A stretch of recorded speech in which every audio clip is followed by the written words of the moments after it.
Hello aspirants, welcome to Shiva Reddy logics. I'm Kasturi. So ఈరోజు మనం సెషన్లో current affairs of September 24th and as well as September 25th అండి. ఈ dates రోజున current affairs మనం ఈరోజు క్లాస్లో డిస్కస్ చేయబోతున్నాము. అండ్ ఆల్సో ఇక్కడ మీకు సెషన్స్ అనేవి కాన్సెప్చువల్ బేస్డ్గా ఉంటాయి అండ్ ఆల్సో ఎంసీక్యూ బేస్డ్గా కూడా మీకు క్లాసెస్ అనేవి జరుగుతాయి. సో మీకు క్లాసెస్ కనుక నచ్చినట్లయితే don't forget to click the like button and also try to share our videos. And ఇలాంటి మరెన్నో like updates and regular classes and RRB previous year questions expression సంబంధించి ప్రతిదీ మనకి శివారెడ్డి లాజిక్స్ యూట్యూబ్ ఛానల్లో అప్డేట్ అయ్యి ఉన్నాయి. సో మీరు వీటిని రెగ్యులర్గా ఫాలో అవుతుండండి, ఎందుకంటే ఎవ్రీడే ఒక సబ్జెక్ట్ని డిస్కస్ చేస్తాము ప్రీవియస్ ఇయర్ క్వశ్చన్స్పై. అండ్ సపరేట్గా మీకు కరెంట్ అఫైర్ సెషన్ కూడా ఉంటుంది, ఓకేనా? అండ్ ఇప్పుడు మనం కరెంట్ అఫైర్ సెషన్ స్టార్ట్ చేద్దాము.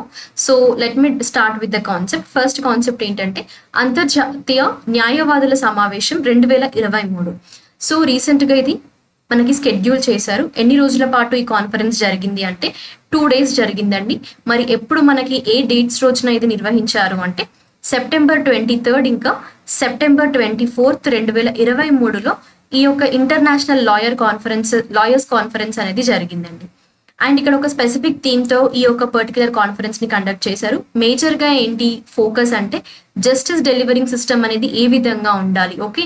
సో వీటిని బేసిస్ చేసుకొని అంతర్జాతీయ న్యాయవాదుల సమావేశం అనేది లైక్ సెప్టెంబర్ 23, 24 తేదీల్లో జరిగిందనమాట.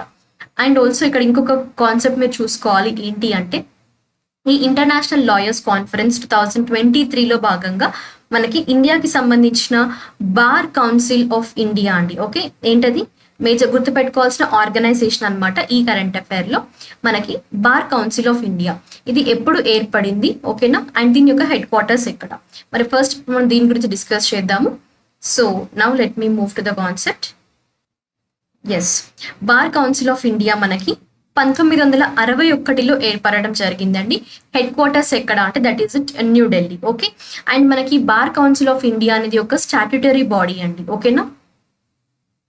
అండ్ ఇక్కడ మనకి ఇది ఇంటర్నేషనల్ లాయర్స్ కాన్ఫరెన్స్ అనేది కూడా ఎక్కడ నిర్వహించారు అంటే Vigyan Bhavan, that is it New Delhi అండి. ఎక్కడ అది మనకి వెన్యూ ప్లేస్ కూడా చూసుకోవాలి, ఎందుకంటే సమ్మిట్స్ కానీ కాన్ఫరెన్సెస్లో మీకు ఎప్పుడు కానీ క్వశ్చన్స్ అనేవి వెన్యూ ప్లేసెస్ పైన అడుగుతుంటారు. వెన్యూ డేట్స్ చాలా తక్కువ సార్లు అడుగుతారు. ఒకవేళ మేబీ స్టేట్మెంట్గా ఇచ్చినప్పుడు వెన్యూ డేట్స్ కూడా కొంచెం గుర్తుపెట్టుకోవాల్సి ఉంటుంది. బట్ వెన్యూ ప్లేసెస్ ఏవైతే ఉంటాయో అవి మీరు ఖచ్చితంగా చూసుకోవాలండి. సో ఈసారి జరిగింది మనకి న్యూఢిల్లీలో. ఎవరు ఆర్గనైజ్ చేశారు అంటే bar council of India organise చేసింది ఈ సమావేశాన్ని, ఓకేనా? మరి థీమ్ ఏంటి అని అంటే నేను జస్ట్ ఇక్కడ మీకు మెన్షన్ చేస్తాను, క్లియర్గా చూసుకోండి. ఎందుకంటే థీమ్స్ పైన చాలా సార్లు సమ్మిట్స్ నుండి ఇంపార్టెంట్ డేస్ నుండి క్వశ్చన్స్ అనేవి రైజ్ అవుతాయి. సో ఇక్కడ మీకు థీమ్ ఏంటి అని అంటే ఈసారి జరిగిన సమావేశంలోని థీమ్ వచ్చేసి ఎమర్జింగ్ ఛాలెంజెస్. ఏంటండి? Emerging challenges in justice delivering system అండి. ఏంటది? Emerging challenges in justice delivering system. So ఇది మనకి ఇంటర్నేషనల్ లాయర్స్ సమావేశంకి సంబంధించిన థీమ్ అనమాట, ఓకే? సో ఇప్పుడు మీకు కరెంట్ అఫైర్లో మీరు ఎగ్జామినేషన్ పాయింట్ ఆఫ్ వ్యూలో గుర్తుపెట్టుకోవాల్సిన ఏరియాస్ ఏంటి అంటే లైక్ ఈ ఇంటర్నేషనల్ లాయర్స్ కాన్ఫరెన్స్ అనేది ఏ రోజులో జరిగింది, ఎక్కడ జరిగింది? న్యూఢిల్లీలోని విజ్ఞాన్ భవన్లో ప్లేస్ చేసుకుంది. ఎన్ని రోజుల పాటు ఈ సమావేశాలు జరిగాయి అంటే 2 రోజుల పాటు జరిగాయి, ఓకే? మరి ఆర్గనైజ్ చేసింది మనకి ఏ ఆర్గనైజేషన్ అంటే బార్ కౌన్సిల్ ఆఫ్ ఇండియా. ఇది ఒక స్టాట్యుటరీ బాడీ. ఎప్పుడు ఎస్టాబ్లిష్ అయింది? 1961లో ఎస్టాబ్లిష్ అయింది. హెడ్ క్వార్టర్స్ వచ్చేసి న్యూఢిల్లీలో. ఐ హోప్ కాన్సెప్ట్ క్లియర్ కదండి ప్రతి ఒక్కరికి కూడా, ఓకేనా? నెక్స్ట్ కాన్సెప్ట్కి వెళ్దాం. ఇక్కడ ఏంటంటే ఆసియాలోని అతిపెద్ద మురికివాడల్లో ఒకటైన ధారావి ఏ నగరంలో ఉంది? ఓకే, ధారావి అనేది ఏషియాలోనే ఒక లార్జెస్ట్ స్లమ్ అండి. ఇది ఏ సిటీలో లొకేట్ అయ్యి ఉంది? ఎందుకోసం ఇది కరెంట్ అఫైర్లో డిస్కస్ చేస్తున్నాము. నేను మీకు ఫస్ట్ కాన్సెప్ట్ ఎక్స్ప్లెయిన్ చేస్తాను, నెక్స్ట్ ఆన్సర్ని మనం డిస్కస్ చేద్దాము. సో ఈ ధారావి ఏదైతే ఉందో ఇది ఏషియాలోని లార్జెస్ట్ స్లమ్ అన్నాము. సో రీసెంట్గా గౌతమ్ అదానీ గారు ఈ ఇనిషియేటివ్తో ముందుకు రావడం జరిగింది. గౌతమ్ అదానీ గారు ఎవరండి? మనకి చైర్మన్ అండ్ ఆల్సో ఇండియాకి సంబంధించిన ఇండస్ట్రియలిస్ట్, అవునా? సో తను మనకు తెలిసిందే చైర్మన్ ఆఫ్ అదానీ గ్రూప్స్, అవునా? సో తను ఈ ఇనిషియేటివ్తో ముందుకు వచ్చారు గౌతమ్ అదానీ గారు. అదేంటంటే ఈ ధరావి రీజియన్ ప్రాంతం ఏదైతే ఉందో దీన్ని like one of the Asia's largest slum, కానీ ఇప్పుడు ఈ యొక్క పర్టిక్యులర్ స్లమ్ ఏరియాని ఒక మోడర్న్ సిటీగా మార్చే విధంగా, ఓకేనా? ఒక మోడర్న్ సిటీగా మార్చే విధంగా గౌతమ్ అదానీ గారు ఇనిషియేటివ్ తీసుకున్నారనమాట. సో ఈ ధరావి ఎందుకంటే ఏషియాలోని లార్జెస్ట్ స్లమ్, దీన్ని మోడర్నైజ్ చేయాలన్న కాన్సెప్ట్ తోనే గౌతమ్ అదానీ గారు రావడం జరిగింది. దట్ మీన్స్ ఈ యొక్క ఇనిషియేటివ్ తో. అండ్ ఆల్సో మేజర్ గా తన కమిట్మెంట్ దేనికి అంటే transforming Dharavi into a modern city. Okay, so that is the main objective అనమాట. అండ్ ఇక్కడ ధరావి అనేది ఏషియాలో లార్జెస్ట్ స్లమ్, కానీ ఇది ఎక్కడ లొకేట్ అయ్యింది అంటే మనకి ముంబైలో అండి. ఇక్కడ అది ఆప్షన్ ఏ అనేది ఈ క్వశ్చన్ సంబంధించిన ఆన్సర్. ఓకే, అంటే ఇక్కడ నేను మీకు ఈ ప్లేసెస్ ఏవైతే ఉంటాయి, that means places in news అనే కాన్సెప్ట్ మీద ప్రీవియస్ ఇయర్ ఎగ్జామినేషన్స్ లో కూడా క్వశ్చన్స్ రైజ్ అయ్యాయి. సో అందుకే చెప్తున్నాను ఇక్కడ ధరావి జస్ట్ ఇలా కరెంట్ అఫైర్ కి ఇంటర్లింక్ గా స్టాటిక్ పార్ట్ దీన్ని చేస్తూ మనకు క్వశ్చన్ అడిగారు. జస్ట్ ఏంటంటే మీకు సిటీ ఎక్కడుంది తెలిస్తే సరిపోదండి, అది ఎందుకోసము మనకి కరెంట్ అఫైర్ లో ఉంది అనేది ఐడియా ఉంటేనే మీరు ఈజీగా ఎక్స్పెక్ట్ చేయొచ్చు. ఓకేనా, అంటే ఈ టైప్ ఆఫ్ కాన్సెప్ట్స్ మీరు చదువుతున్నప్పుడు. Next, what is the range of Dhruvastra missile system అండి. ధృవాస్త్ర క్షిపణి వ్యవస్థ పరిధి ఎంత? 500 meters to 7 kilometers, 1 kilometer to 10 kilometers, 2 kilometers to 15 kilometers, 3 kilometers to 20 kilometers. So recent గా మనకి DAC అనేది ఈ పర్టిక్యులర్ సిస్టమ్ ని లాంచ్ చేయడం జరిగింది. మరి మనకి DAC అన్నాం అవునా. సో ఇదేంటంటే ఇండియాస్ డిఫెన్స్ అక్విజిషన్ కౌన్సిల్ అండి. ఏంటది? India's defence acquisition council. Okay, so recent గా ఈ మిసైల్ ని లాంచ్ చేయడం జరిగింది. అదేంటంటే ధృవాస్త్ర మిసైల్. అండ్ ఎప్పుడు కానీ మనకి సైన్స్ అండ్ టెక్నాలజీకి సంబంధించిన కరెంట్ అఫైర్ మీద చదువుతున్నారు అంటే ఎస్పెషల్ గా ఈ మిసైల్ సిస్టమ్ గురించి ఫోకస్ చేసినప్పుడు మీరు మేజర్ గా కాన్సన్ట్రేట్ చేయాల్సినది ఏంటి అంటే రేంజ్ తో పాటు అది ఏ టైప్ ఆఫ్ మిసైల్ అనేది, లైక్ మనకు air to air, surface to surface, surface to okay surface to air, ఈ విధంగా different types of missile systems ఉంటాయి. ధృవాస్త్ర మిసైల్ సిస్టమ్ అనేది మనకి ఇక్కడ చూసుకుంటే ఇది షార్ట్ రేంజ్ అండి. ఓకే, రేంజ్ ఏంటంటే ఇది మనకి షార్ట్ రేంజ్ మిసైల్ సిస్టమ్ అన్నమాట. అండ్ ఇది ఏ టైప్ అని అంటే మనకి that is air to surface missile. ఏంటంటే ఇది air to surface missile Dhruvastra missile system అనేది. అండ్ ఆల్సో ఇది మనకి anti tank guided missile system Dhruvastra అనేది. ఓకేనా, anti tank guided missile system అండి, ఇది గుర్తుపెట్టుకోండి. అండ్ ఆల్సో ధృవాస్త్రాన్ని రీసెంట్ గా తీసుకొచ్చిన కౌన్సిల్ ఇది మనకి ఇండియాస్ డిఫెన్స్ అక్విజిషన్ కౌన్సిల్ అండి. మరి ఇది ఎంత పరిధిని లైక్ పరిధి ఎంత అని అంటే మనం చూసుకుంటే 500 meters to 7 kilometers అండి. ఆప్షన్ ఏ ఏదైతే ఉందో అదనమాట.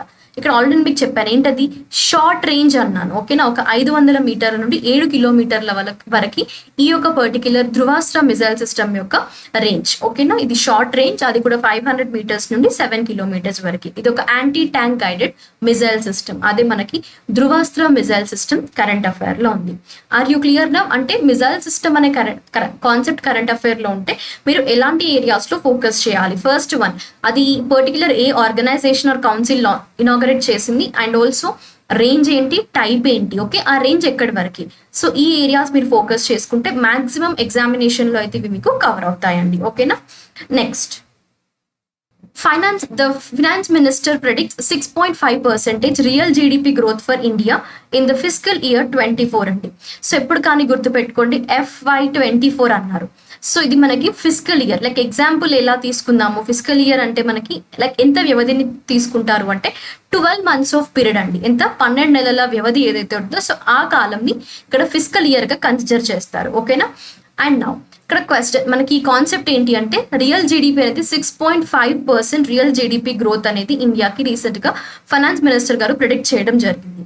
అండ్ ఆల్సో రీసెంట్ గా రిలీజ్ చేసింది మనకి ఏంటంటే ఒక రిపోర్ట్ ప్రకారం చూసుకున్నట్లయితే యూనియన్ మినిస్ట్రీ ఆఫ్ ఫైనాన్స్ అండి. ఏ మినిస్ట్రీ ఇక్కడ మనకి యూనియన్ మినిస్ట్రీ ఆఫ్ ఫైనాన్స్ ఎప్పుడంటే మనకి సెప్టెంబర్ 22, 2023 ఈ యొక్క రిపోర్ట్ ని రిలీజ్ చేశారు. ఓకేనా, సో అదేంటంటే మంత్లీ ఎకనామిక్ రివ్యూ అండి. ఏంటది మంత్లీ ఎకనామిక్ రివ్యూని బేస్ చేసుకొని. అండ్ ఆల్సో ఈ మంత్లీ ఎకనామిక్ రివ్యూ కూడా మనకి ఏ మంత్ ది అంటే this is like previous month అండి, ఆగస్ట్ 2023కి సంబంధించిన మంత్లీ ఎకనామిక్ రివ్యూ అనమాట. సో దీన్ని బేస్ చేసుకొని చూస్తే లైక్ మనకి భారతదేశానికి 6.5% వాస్తవ జీడిపి వృద్ధిని ఆర్థిక మంత్రిత్వ శాఖ అంచనా వేసిందండి. అండ్ ఆల్సో ఇక్కడ నేను మీకు ప్రీవియస్ క్లాస్ లో కూడా ఎకానమీ డిస్కస్ చేసినప్పుడు జీడిపి కాన్సెప్ట్ చూసుకోండి అన్నాను. మేబీ ఎవరికైనా ఐడియా లేకపోయినా నో ఇష్యూస్, అట్లీస్ట్ ఈ క్లాస్ తో మీకు డౌట్ క్లారిఫై అవుతుంది. సో మనకి జీడిపి అంటే కంట్రీలోని ఆల్ ఫినిష్డ్ గూడ్స్, ఓకే, ఈ టోటల్ వాల్యూ ఏదైతే ఉంటుందో of finished goods and services, okay, కానీ అవి ఎక్కడ ప్రొడ్యూస్ అయినవి అంటే విత్ ఇన్ ద కంట్రీ అండి, ఓకేనా. Goods and services produced with in the country in like given period of time అనమాట, అప్రాక్సిమేట్లీ ఫర్ 1 year. సో ఆ యొక్క వాల్యూ ఏదైతే టోటల్ మనీ వాల్యూ ఏదైతే ఉందో that total value is known as GDP, ఓకేనా, gross domestic product. Are you clear నా? Next, so ఇక్కడ మీరు చూసుకోండి, దీస్ వర్ ద ఏరియాస్ అనమాట, మీరు ఎగ్జామినేషన్ పాయింట్ ఆఫ్ వ్యూలో చదవాల్సినవి. Next, Quad foreign ministers meeting on the side lines of UNGA. ఏమన్నారండి? మనకి UNGAకి సంబంధించిన క్వాడ్ విదేశాంగ మంత్రులు సమావేశం అవ్వడం జరిగింది. సో అది ఎప్పుడు ఏంటి అని అంటే ఒకసారి చూద్దాం. ఇక్కడ మనకి 78th సెషన్ అండి, యునైటెడ్ నేషన్స్ జనరల్ అసెంబ్లీ. మనకి యునైటెడ్ నేషన్స్ కి 6 ప్రిన్సిపల్ ఆర్గన్స్ ఉంటాయి. అందులో one of the 6 principal organs లో యునైటెడ్ నేషన్స్ జనరల్ అసెంబ్లీ అనేది ఒకటి. దీంట్లో ఈ యొక్క యునైటెడ్ నేషన్స్ జనరల్ అసెంబ్లీ సంబంధించిన 78వ సెషన్ ఏదైతే ఉందో, సో ఈ సెషన్ పర్టికులర్ గా క్వాడ్ ఫారెన్ మినిస్టర్స్ మీట్ అవ్వడం జరిగింది. అండ్ ఇక్కడ మీరు చూసుకోవాలి, foreign ministers from Quad countries attend అయ్యారనమాట. సో మరి ఇక్కడ మీకు ద మేజర్ క్వశ్చన్ ఏంటి అంటే క్వాడ్ కంట్రీస్ ఏంటివి? మనకి 4 కంట్రీస్ ఉంటాయి ఇందులో. దీంట్లో ఇండియా అయితే ఉంటుంది డెఫినెట్ గా. సో రిమైనింగ్ 3 కంట్రీస్ ఏంటి అని నాకు కమెంట్ సెక్షన్ లో మెన్షన్ చేయండి. Here is a question for you. ఎందుకంటే కరెంట్ అఫైర్ ని ఇంటర్లింక్ చేసుకుని స్టాటిక్ బేస్డ్ గా క్వశ్చన్స్ రైజ్ చేస్తుంటారు, ఓకేనా. ఒకవేళ మీకు క్వాడ్ కంట్రీస్ ఐడియా లేకపోయినా కూడా నో ఇష్యూస్, మీరు కమెంట్ సెక్షన్ లో మెన్షన్ చేస్తే నేను మీకు కమెంట్స్ లోనే రిప్లై చేస్తాను. లేదు అంటే మళ్ళీ నెక్స్ట్ క్లాస్ లో కూడా నేను మీకు డిస్కస్ చేస్తాను. బట్ మీకు డౌట్స్ ఏమున్నా కూడా మీరు feel free to mention your doubts, ఓకేనా, in the comment section. And ఇక్కడ ఎస్పెషల్ గా ఈ క్వాడ్ ఫారెన్ మినిస్టర్స్ మీట్ ఏదైతే ఉందో, okay, United Nation General Assembly conduct చేసిన 78th సెషన్ లో జరిగిన క్వాడ్ ఫారెన్ మినిస్టర్స్ మీటింగ్ దేనిపైన ఫోకస్ చేశారు? ఫారెన్ మినిస్టర్స్ 4 కంట్రీస్ లైక్ 4 దేశాలకు సంబంధించిన ఫారెన్ మినిస్టర్స్ వేటిపైన ఫోకస్ చేశారు అంటే ఎస్పెషల్లీ కమిట్మెంట్ దేనికి అంటే free and open Indo Pacific region అండి, okay, free and open Indo Pacific region. So ఇది మేజర్ కమిట్మెంట్ అనమాట. రీసెంట్ గా జరిగిన ఈ క్వాడ్ ఫారెన్ మినిస్టర్స్ మీట్ లో major discussion all about Indo Pacific region, okay. That is all related to United Nations General Assembly. Next concept కి వెళ్దాము. North east సంబంధించిన mithun gets food animal tag అండి. So recent గా ఈ మిథున్ కి food animal tag రావడం జరిగింది. మరి ఎవరు డిక్లరేషన్ ఇవ్వడం జరిగింది అంటే మనకి FSSAI అండి. సో FSSAI అంటే ఫుల్ ఫామ్ ఏంటి అండి? ఎందుకోసం నేను ఇలా షార్ట్ అబ్రివేషన్స్ కూడా చెప్తున్నాను అంటే మాక్సిమం సెంట్రల్ ఎగ్జామినేషన్స్ లో అబ్రివేషన్ బేస్డ్ గా క్వశ్చన్స్ అడుగుతారు. ఈవెన్ మీకు రాబోయే రైల్వే ఎగ్జామ్స్ లో కూడా డెఫినెట్లీ మీకు అట్లీస్ట్ 1 క్వశ్చన్ అయితే ఉంటుంది అబ్రివేషన్స్ నుండి, ఓకేనా. సో ఇక్కడ మనకి FSSAI ఫుల్ ఫామ్ చూసుకున్నట్లయితే food safety and standard authority of India అండి. ఏంటి? Food safety and standard authority of India అనేది, అవునా. సో రీసెంట్ గా ఈ యొక్క పర్టికులర్ ఆర్గనైజేషన్ అనేది మిథున్ కి, నార్త్ ఈస్ట్ కి సంబంధించిన మిథున్ ఏదైతే ఉందో ఇది మనకి మీట్ అండి. ఈ మిథున్ మీట్ కి ఫుడ్ యానిమల్ ట్యాగ్ అనేది రావడం జరిగింది, ఓకేనా. అండ్ దెన్ ఎందుకోసము అంటే ఎప్పుడు కానీ ఇలా ఫుడ్ యానిమల్ ట్యాగ్ సపోజ్ మనకి ఇక్కడ food safety and standard authority of India declare చేసింది అంటే కొన్ని ఫ్యూ సిగ్నిఫికెన్స్ ఉంటాయి. మరి ఆ సిగ్నిఫికెన్సెస్ ఏంటి అంటే మనకి ఈ యొక్క మీట్ ఏదైతే ఉందో మిథున్ కి సంబంధించిన మీట్ అనేది ఇది లో ఫ్యాట్ అండి, ఓకే, లో ఫ్యాట్ కంటెంట్ ఉంటుంది ఇందులో. And also potential premium meet అనమాట ఇది, ఓకేనా. ఎందుకంటే మనకి ఇప్పుడు సపోజ్ GI ట్యాక్స్ కూడా మీరు చాలా సార్లు కరెంట్ అఫైర్ లో చూస్తుంటారు కదా. సో వాటి చదివేటప్పుడు కూడా మీరు చూసుకోవాల్సింది ఏంటి అంటే ఈ ఏరియాస్ అండి, లైక్ సిగ్నిఫికెన్స్ అనమాట. ఎప్పుడు కానీ కొన్ని పర్టికులర్ సిగ్నిఫికెన్సెస్ ఉన్నప్పుడే మనకి ఇలాంటి ట్యాక్స్ అనేవి ఇస్తుంటారు జనరల్ గా, లైక్ స్టాండర్డ్ అథారిటీస్ కానివ్వండి, లైక్ ఆర్గనైజేషన్స్ కానివ్వండి, ఓకేనా. అండ్ ఆల్సో ఇది మనం చూసుకున్నట్లయితే దిస్ ఇస్ లైక్ ఎస్పెషల్లీ మనకి కన్జ్యూమర్స్ కి బెనిఫిట్ అయ్యే విధంగా ఉన్నప్పుడు మాత్రమే ఇలాంటి కొన్ని ట్యాక్స్ అనేవి ఇస్తుంటారు, ఓకే. సో అదే మనకి ఇప్పుడు రీసెంట్ గా ఈశాన్య నార్త్ ఈస్ట్ ఫేస్ కి సంబంధించిన మిథున్ ఏదైతే ఉందో దీనికి రీసెంట్ గా ఫుడ్ యానిమల్ ట్యాగ్ అనేది వచ్చింది, ఓకేనా. Next, Prime Minister Modi launched 9 Vande Bharat Express trains on 24th of September అండి. సో ఎప్పుడంటే మనకి 24th సెప్టెంబర్ న నరేంద్ర మోడీ గారు 9 వందే భారత్ ఎక్స్ప్రెస్ ని లాంచ్ చేయడం జరిగింది.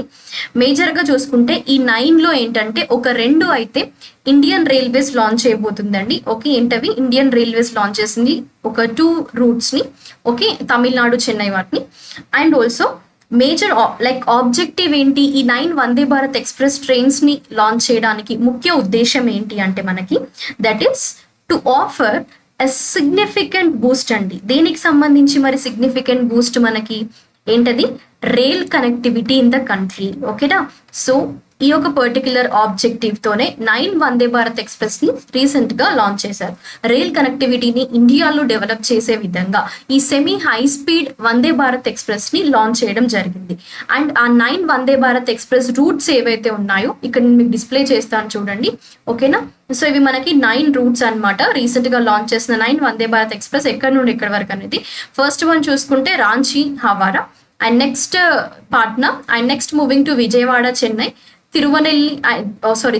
Tirunelveli and Chennai, Rourkela Puri, Udaipur to Jaipur, and next Kasaragod to Thiruvananthapuram, and also next moving to Jamnagar to Ahmedabad, and Hyderabad to Bengaluru. So ఇవి మనకి 9 రూట్స్ అనమాట. ఈ వందే భారత్ ఎక్స్ప్రెస్ ట్రైన్స్ ఏవైతే రీసెంట్ గా లాంచ్ చేశారో అవి కవర్ చేసే రైల్ కనెక్టివిటీస్ ఇన్ ఇండియా. ఓకేనా, and also one more thing, ఇప్పటి వరకు ప్రీవియస్ గా ఎన్ని లాంచ్ చేశారు లైక్ వందే భారత్ ఎక్స్ప్రెస్ ట్రైన్స్ అనేవి ఎక్కడి నుండి ఎక్కడికి అనేది జస్ట్ హ్యావ్ ఎ లుక్ అనమాట. ఎందుకంటే మేబీ వందే భారత్ ఎక్స్ప్రెస్ ట్రైన్స్ కి సంబంధించి మీకు రాబోయే ఎగ్జామినేషన్ లో ఒక క్వశ్చన్ అయితే ఉంటుందండి, కరెంట్ అఫేర్ ఇంటర్లింక్ గా. So just go through the concept. ఓకేనా, and now moving to the next question. So next question ఏంటంటే మనకి Vishwanath Ghat in Assam has been chosen as the best tourism village of India in 2023. So అస్సాంలోని విశ్వనాథ్ ఘాట్ ఏదైతే ఉందో so ఈ village అనేది best tourism village of ఇండియాగా recent గా consider చేయడం జరిగింది. అండ్ ఇందులో ఎంపిక అయిన దాంట్లో ఏంటంటే మేజర్గా ఇక్కడ మీరు చూసుకోవాలి మినిస్ట్రీ అండి. అంటే ఏ మినిస్ట్రీ ఈ యొక్క ఎంపిక భాగంలో ఉంది, ఓకే, అంటే సెలక్షన్ ప్రాసెస్ లో ఉంది అంటే that is ministry of tourism. మీరు ఆల్రెడీ ఈజీగా గుర్తుపెట్టుకోవచ్చు. ఇక్కడ ఉంది మనకి ఏంటి, ఇది టూరిజం విలేజ్ గా సెలెక్ట్ అయింది అన్నాం, అస్సాంలోని విశ్వనాథ్ ఘాట్ అనేది. సో ఇక్కడ మినిస్ట్రీ ఆఫ్ టూరిజం అనేది ఇంపార్టెంట్ రోల్ ప్లే చేసింది ఈ యొక్క పర్టికులర్ సెలెక్షన్ లో. అండ్ ఆల్సో విశ్వనాథ్ ఘాట్ అనేది ఈవెన్ చూసుకుంటే గుప్తా కాశీ అని కూడా పిలవడం జరుగుతుందండి. And this is all related to Gupta empire period కి సంబంధించింది అనమాట. సో అందుకే ఇక్కడ నేమ్స్ కూడా డిఫరెంట్ గా ఉన్నాయి మనకి, లైక్ విశ్వనాథ్ ఘాట్ అనే నేమ్ రావడం జరిగింది. అండ్ ఆల్సో ఎందుకోసము ఇలా ఒక బెస్ట్ టూరిజం విలేజ్ ఆఫ్ ఇండియాని చూస్ చేస్తున్నట్టు లైక్ ఈ కేటగిరీ కూడా స్పెసిఫిక్ గా మెన్షన్ చేశారు అంటే that is all about to promote rural tourism in the state అండి. ఏ స్టేట్ లో మరి ఇక్కడ అస్సాంలో. ఓకేనా, so rural tourism in the state. So ఈ ఆబ్జెక్టివ్ తో విశ్వనాథ్ ఘాట్ ఇన్ అస్సాం ని వాళ్ళు ఇక్కడ బెస్ట్ టూరిజం విలేజ్ ఆఫ్ ఇండియాగా కన్సిడర్ చేయడం జరిగింది. ఆల్ వాట్ ఫోకసింగ్ ఎస్పెషల్ ఇక్కడ విలేజ్ ని కన్సిడర్ చేశారు, tourism village of India. So rural areas లో కూడా టూరిజం ని డెవలప్ చేయాలి, టూరిజం ని ప్రమోట్ చేయాలి అన్న ఉద్దేశంతోనే మినిస్ట్రీ ఆఫ్ టూరిజం ఈ ఐడియాతో రావడం జరిగింది. సో రీసెంట్ గా అస్సాంలోని విశ్వనాథ్ ఘాట్ యొక్క గ్రామం ని కూడా సెలెక్ట్ చేయడం జరిగింది. ఓకేనా, next Varanasi international cricket stadium అండి. రీసెంట్ గా ఇనాగరేట్ చేశారు వారణాసి ఇంటర్నేషనల్ క్రికెట్ స్టేడియం ని. అది మనకి ఎక్కడ అంటే ఎగ్జాక్ట్ లొకేషన్ చూసుకోండి, దట్ ఈస్ ఇట్ గంజారి అండి, Ganjari, that is it Raja Talab, okay, which is in Varanasi, that is in UP. Okay, so ఇది మనకి రీసెంట్ గా క్రికెట్ స్టేడియం లాంచ్ చేశారు. అండ్ ఎస్పెషల్ గా ఇక్కడ ఏ ఒక్క రిప్రజెంటేషన్ ఇన్స్పిరేషన్ ఉంటుంది అని అంటే ఈ డిజైన్ అనేది లార్డ్ శివ అండి. ఓకే, ఈ వారణాసి ఇంటర్నేషనల్ క్రికెట్ స్టేడియం ఏదైతే ఉందో సో దీని యొక్క డిజైన్ దేని బేస్డ్ గా ఉంటుంది అంటే లార్డ్ శివ. ఓకే, సో దాన్ని రిప్రజెంట్ చేసి ఇన్స్పిరేషన్ గా తీసుకొని ఈ యొక్క క్రికెట్ స్టేడియం ని కన్స్ట్రక్ట్ చేయబోతున్నారు. మరి ఎంత ఏరియాలో కన్స్ట్రక్ట్ చేయబోతున్నారు అంటే 30 ఎకరాలలో ఈ వారణాసి ఇంటర్నేషనల్ క్రికెట్ స్టేడియం ని కన్స్ట్రక్ట్ చేయబోతున్నారు. ఎప్పటికల్లా ఇది ఫినిష్ అంటే రీసెంట్ గానే ఫౌండేషన్ స్టోన్ లే చేశారనమాట. ఎప్పటి వరకు ఇది ఫినిష్ అవుతుంది అంటే so it is approximately completed by the year 2025 అండి. 2025 నాటికల్లా ఇది ఫినిష్ అవ్వాలి అనే దాంతో స్టార్ట్ చేయడం జరిగింది అనమాట. రీసెంట్ గా 2023లో స్టార్ట్ చేస్తే మనకి 2025లో ఎండ్ అవ్వబోతుంది, కంప్లీట్ అవ్వబోతుంది అనమాట ఈ ఇంటర్నేషనల్ క్రికెట్ స్టేడియం అనేది. మరి ఇక్కడ ఏంటంటే ఎంత కాస్ట్ అప్రాక్సిమేట్ గా ఎక్స్పెండిచర్ ఎంత అవ్వబోతుంది అంటే 450 crore రూపీస్ అండి. ఓకేనా. సో ఇందులో ఈ 450 crore రూపీస్ లో ఏంటంటే 131 crore రూపీస్ అనేది 121 అండి, ఇక్కడ 121 crore rupees UP government, and remaining ఏదైతే ఉందో like 330 crore rupees. Okay, 330 crore rupees ఇక్కడ మనకి ఎవరు బేర్ చేయబోతున్నారు అంటే దట్ ఈస్ ఏ బీసీసీఐ. ఓకేనా. సో ఇక్కడ ఏంటంటే లైక్ ఆ amount and expenditure cricket stadium. ఓకేనా. సో దీని కన్స్ట్రక్షన్ కి లైక్ అప్రాక్సిమేట్ గా ఎక్స్పెండిచర్ చూసుకోండి, జస్ట్ ఓవరాల్ చూసుకోండి సరిపోతుంది. బట్ నేను మీకు కొంచెం డీటెయిల్ ఐడియా ఉండడానికి లైక్ ఎవరు ఏ స్టేట్ ఎంత పెడుతుంది, బీసీసీఐ ఎంత పెడుతుందని జస్ట్ ఎక్స్ప్లెయిన్ చేశాను ఇక్కడ. అండ్ ఆల్సో ఇక్కడ మీరు చూసుకోవాలి ఏంటంటే మెయిన్ ఆబ్జెక్టివ్ ఏంటి మనకి లైక్ ఇండియాలో లైక్ యూపీలో వారణాసిలోని ఈ యొక్క పర్టికులర్ గంజారి రీజియన్ సంబంధించి ఇంటర్నేషనల్ క్రికెట్ స్టేడియం ఎందుకు తీసుకొస్తున్నారు, మెయిన్ విజన్ ఏంటి మరి. ఓకేనా. సో మనకి ఇక్కడ విజన్ ఏంటంటే ఎస్పెషల్ గా వరల్డ్ క్లాస్ స్పోర్ట్స్ ఇన్ఫ్రాస్ట్రక్చర్ ని డెవలప్ చేసే విధంగా, ఓకేనా, ఆ యొక్క స్టెప్ ఫార్వర్డ్ వెళ్తూ ఇండియాలో ఇంటర్నేషనల్ క్రికెట్ స్టేడియం ని కన్స్ట్రక్ట్ చేయబోతున్నారు. ఓకేనా. That is to developing world class sports infrastructure అండి. అండ్ ఇక్కడ ఏ డిజైన్ ఇన్స్పిరేషన్ గా తీసుకున్నారు అంటే లార్డ్ శివన్ లైక్ రిప్రజెంట్ చేస్తూ ఈ వారణాసిలోని ఇంటర్నేషనల్ క్రికెట్ స్టేడియం 2025 కల్లా ఫినిష్ అవ్వబోతుంది అనమాట. So that is approximated year. Okay. So that is all related to Varanasi అంతర్జాతీయ క్రికెట్ స్టేడియం. ఎక్కడ ఇది మనకి గంజారి, that is Varanasi in the state of Uttar Pradesh. Next, so now moving to the questions for you అండి ఇవన్నీ కూడా. సో జస్ట్ ఎందుకంటే you should have a basic idea, ఎప్పుడు కానీ గుర్తుపెట్టుకోండి. ఓకేనా. సో నేను చెప్పాను కదా ఇందాక మీకు కాన్సెప్ట్స్ ఎక్స్ప్లెనేషన్ తర్వాత ఫ్యూ ఎంసీక్యూ క్వశ్చన్స్ అనేవి ఇక్కడ నేను డిస్ప్లే చేస్తాను. మీరు వాటిని కమెంట్ సెక్షన్లో ఆన్సర్ చేయండి. If it is possible every week ఒక టాపర్ ని అనౌన్స్ చేయడం జరుగుతుంది. ఓకేనా. ఎందుకంటే కమెంట్స్ లో ఎవరైతే రెగ్యులర్ గా ఆన్సర్ చేస్తున్నారు, ఓకే, అండ్ ఎవరు ఆన్సర్స్ ని కరెక్ట్ గా మెన్షన్ చేస్తున్నారు అని weekly, okay, either like Saturday or else like next Monday, ఈ డేట్స్ లలో నేను మీకు క్లాస్లోనే సేమ్ మళ్ళీ కరెంట్ అఫైర్ క్లాస్లోనే లేదంటే లైక్ సపరేట్గా మనకి ఆర్ఆర్బి ప్రీవియస్ ఇయర్ క్వశ్చన్స్ కూడా ఎక్స్ప్లెయిన్ చేస్తున్నాను కదా. సో నేను ఇచ్చిన క్వశ్చన్స్కి ఎవరైతే ఆన్సర్ చేస్తున్నారో కమెంట్ సెక్షన్లో వాళ్ళని నేను మీకు సెషన్లో అనౌన్స్ చేస్తాను. సో దాన్ని కొంచెం మైండ్లో పెట్టుకొని కమెంట్ సెక్షన్లో ఆన్సర్ చేయండి. ఎందుకంటే మీకు ఆన్సర్స్ తెలిసిన, ఎందుకంటే అదర్ ఆస్పిరెంట్స్కి కూడా యూజ్ అవుతాయి మీరు వాటిని షేర్ చేయడం ద్వారా. ఓకే. అండ్ ఫస్ట్ క్వశ్చన్కి వెళ్దాం. ఇక్కడ నుండి నేను డిస్ప్లే చేసే క్వశ్చన్స్ అన్ని కూడా మీరు ఆన్సర్ చేయాల్సినవి. సరే పోనీ మీకు ఒకవేళ ఆ క్వశ్చన్స్కి ఆన్సర్ తెలియదు అన్న మీరు కమెంట్ సెక్షన్లో మెన్షన్ చేస్తే నేను మీకు కమెంట్స్లో ఆన్సర్ చేస్తాను. ఆల్రెడీ ప్రీవియస్గా కూడా నేను ఆన్సర్ చేశాను. కొందరు లైక్ ఆస్పిరెంట్స్ మెన్షన్ చేశారు, మ్యామ్ ఇది మాకు తెలియదు, ఆన్సర్ రావట్లేదు అని. నేను వాటికి రెస్పాండ్ అయ్యాను. సో అదే విధంగా చెప్పి, ఎందుకంటే ఇక్కడ మనం కమ్యూనికేట్ అవ్వాలండి, మీరు కూడా ఇంటరాక్ట్ అవ్వాలి. మీ సైడ్ నుండి కూడా లైక్ ఏంటంటే ఎఫర్ట్స్ అనేది ఉండాలండి ఎగ్జామ్కి. ఓకేనా. అండ్ ఫస్ట్ క్వశ్చన్ చూద్దాము. Who is the first women to head the railway board of India? Jaya Varma Sinha, Soma Mandal or Madhavi Puri Buch, Rekha Sharma. Okay, ఆన్సర్ని కమెంట్ సెక్షన్లో ఇవ్వండి. Next question. లోక్సభ రీసెంట్గా ఉమెన్స్ రిజర్వేషన్ బిల్ పాస్ చేసిందా? కానీ యాక్చువల్గా అఫీషియల్గా లోక్సభలో ఏ ఇయర్లో ఈ ఉమెన్స్ బిల్ రిజర్వేషన్ బిల్ని ఇంట్రడ్యూస్ చేశారు? ఓకే, మీకు హిస్టరీ తెలియాలి. September 12, 1994, September 12, 1995, September 12, 1996, September 12, 1997.